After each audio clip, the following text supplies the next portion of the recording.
Okay, I'm back here at Hamilton City Hall. Today is March the 5th, and this is week 17, if you can believe it. Every Sunday at Hamilton City Hall. They're here at 12 o'clock and will continue to be so. Just taking a quick look through the small crowd today. We're waiting on the warmer weather, obviously. Hopefully next Sunday will be a little warmer. No, because the buses keep me warm. Can we get live here? Let me go to selfie here for a second. Get us. Say cheese. Cheese. Sexy pickles. See you guys in the sun around here with us. Yes. Yeah, See let's you get in the summer. You'll be on this side eventually. Eventually, you'll be with us. You'll be on this side. These kids are Well, you see, my friends, those people in the car that called us fucking idiots, these young people, they're grateful. You know, it's important.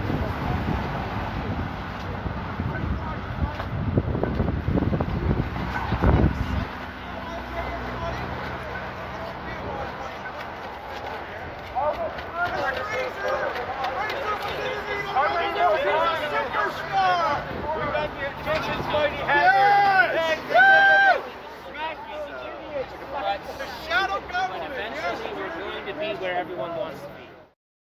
But I don't see any. Okay, so I'm here with Danielle at this week's rally. Danielle is on Rumble. And what's the name of your channel on Rumble? Some Assembly Required News Media. Got some videos there about an incident I had with the police. And also there's a 5-part video series about the crimes of the Lieutenant Governor, Elizabeth Dowdeswell. That's called Arrest the Lieutenant Governor of Ontario Immediately. You can check that out. It's going to explain how she disobeyed a statute when she signed the Declaration of Emergency and all the crimes that followed, how she never reported what the resources are. And the resources are the criteria that you need to actually declare a state of emergency. So you could have 1 billion mosquito bites, but as long as you have the fingernails to scratch them, you're not in a state of emergency. We could have 1 billion cases, but as long as we have the resources to deal with those cases, we're not in a state of emergency. I understand that. It should be an equation. They're giving us a number of cases. Those cases, we need to take out all the asymptomatic, take out all the ones who recover at home, look at the acute cases who take up an inordinate amount of resources, and we need to divide that over the resources we have over the time period it takes for recovery. So when they're giving us one number that's this big, we need to subtract it, and then divide it. It's a much smaller number. Yeah. A bunch of baloney. Oh, I know. I agree with you there. And you said that you've been discriminated against since the lockdown started. Yeah, I had one incident in specific at Canada One Outlets on Lundy's Lane in Niagara Falls, where I was assaulted by an employee of the Tommy Hilfiger there. It was a few days after our mask bylaw was put in, but of course they put their own policy, and I walked in to buy a t-shirt, and they would not give me a reasonable accommodation.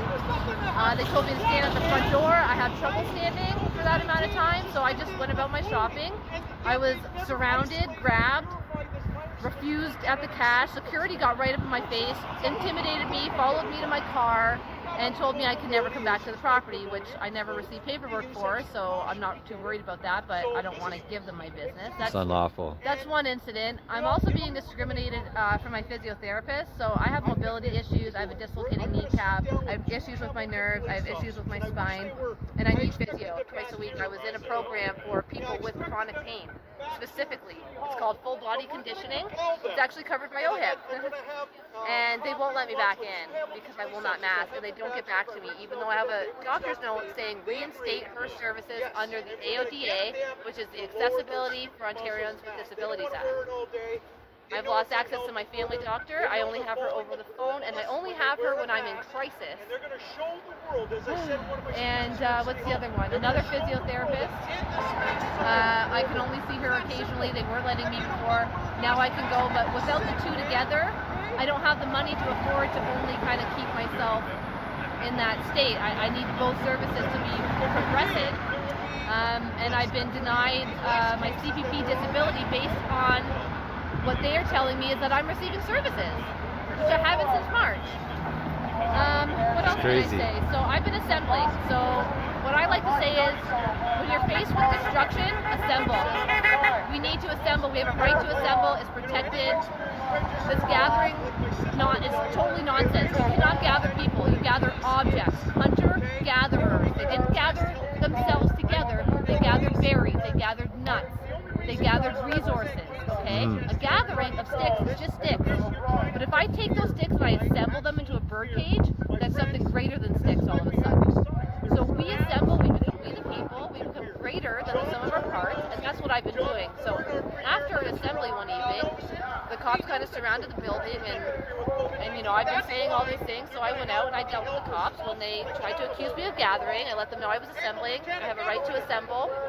I was surrounded by cars, 6 officers, banging on the windows, trying to card me. They did card me. They were disguised. If you're committing a crime in a disguise, it's an extra 10 years on your sentence. So they were committing a crime when they tried to card me. They tried to get my license, registration, ownership, insurance when I was parked on private property and was not driving. Then they tried to tell me I needed to give them a piece of plastic, but I'll tell you this, when they ask you for your identification, that piece of plastic belongs to the government. That's not your identification. So I actually came up with my own identification, which I don't. You got a note from home? What I did was I started something that's called the Canadian Assembly of Living, Breathing Men and Women. And you get an identity card from us, and it identifies you as a member of our assembly and also as a living, breathing man or woman. So I identify here at all times as a living, breathing woman, just like the police will identify with police.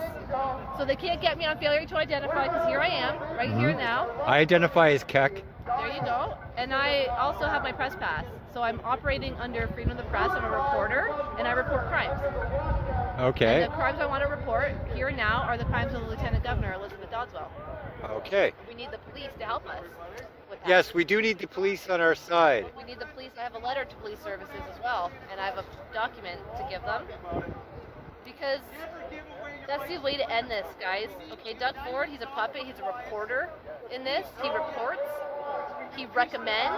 He does not sign under oath. Okay, he doesn't care. We need to get this lady in cuffs. She needs to be arrested for her crimes, her criminal activity. And we need to stop focusing on these people who really aren't the problem. Okay, that lady's in cuffs, then her orders come into question. She has the power to revoke the order, only her. She can delegate that power, but from all what I know, she has not. Yeah. And she should be who we're focused on. Okay, it's not about. Unfortunately, it's not about anything else but ending this today now. We've created a generation of psychopaths in our children right now who are going to be growing up as people who don't see smiles and don't smile and are isolated and don't have friends and are told not to touch anything. Yeah. And And not don't to do even. this. Sorry. No, go And for they it. don't even know that freedom is something that should be important to them. They have no idea. When I grew up, I learned Canada was the greatest country because we have rights here and we have anti-corruption laws and we have things in place that the people can take the power back, that the people always have the power. We are under common law here.